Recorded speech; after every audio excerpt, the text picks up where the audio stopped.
everyone, I'm Anshika Agarwal, working as an intern in LEXIS and Company.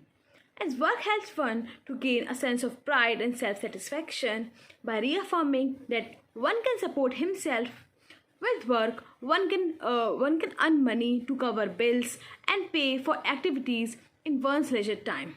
For individuals, work is an important feature in structuring personal and social bonds, ways of earning money, and thereby assessing a number of essential and non-essential goods, services, and activities, daily routines, level of activity, physical and mental well-being, self-confidence. For being employed, every employee must have some basic knowledge regarding labor laws, as if one goes for a job, then before signing the contract of employment, you will be capable of knowing your minimum salary, various reductions, provident funds, etc.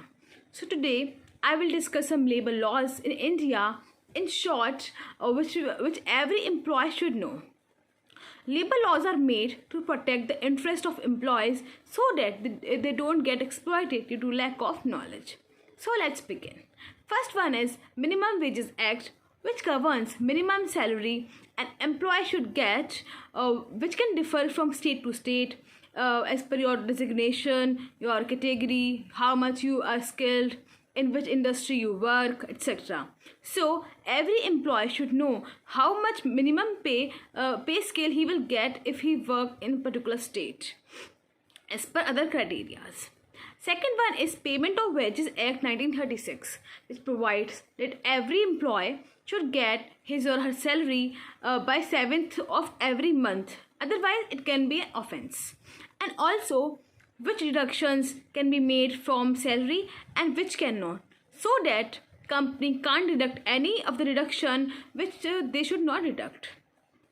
Third one is Equal Remuneration Act 1976, which provides that industry cannot differentiate between a man and a woman when they are on the same position and having same qualification.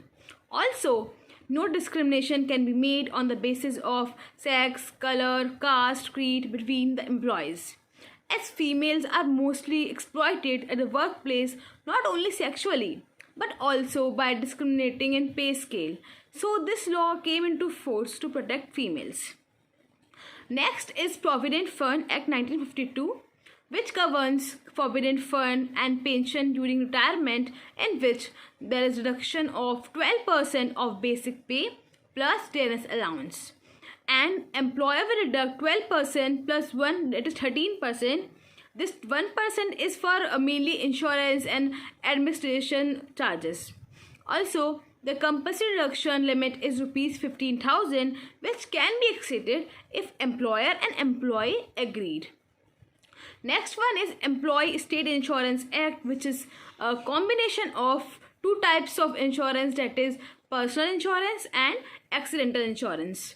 Medical insurance includes insurance of employee and his family, and accidental insurance includes insurance of only employee, which has a limit of Rs 21,000, having reduction of 0.75% of wages of employee, and employer contributes 3.25% wages, which means total 4% of wages. Next one is Bonus Act 1965, which provides compulsory statutory bonus, which is 8.33% of employees' wages, which is the lower limit. But if company is at much profit, it has to be given at the rate of 20%, but mostly companies add 8.33% of bonus only. Next one is Gratuity Act 1972, which provides if employee works for more than 5 years in a company, then as per appreciation, some money in the form of gratuity is to be given to the employee when he is leaving, by which every year of working 15 days gratuity to be given to the employee. So if you have worked for around say 10 years in a company, then after considering every year working and last pay scale including all promotions as per 15 days per year, you will be accountable for 150 days in total as gratuity. Next one is Professional Tax Act, which is governed by Article 276 of Indian Constitution, in which reduction of professional tax per annum cannot exceed 2,500 rupees. But this provision is not applicable in all the states. Currently, only 15 to 16 states are governed by this provision. Next one is Labor Welfare Fund, in which very minimal amount is deducted for providing basic facilities to labor, like for traveling, for sports ground, etc. Next is Shop and Establishment Act, which governs leaves and holidays like casual leaves, sick leave, etc.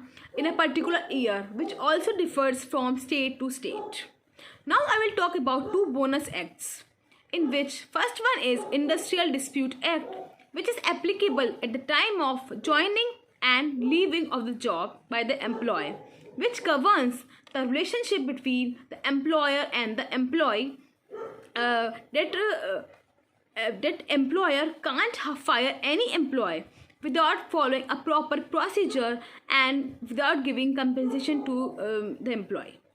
Second one is Maternity Benefit Act, which is beneficial for female employees, which provides that company to pay minimum 26 weeks paid leave to their pregnant female employees. I hope you guys have some basic knowledge regarding some labor laws in India. That's all for today. Bye bye. Stay safe.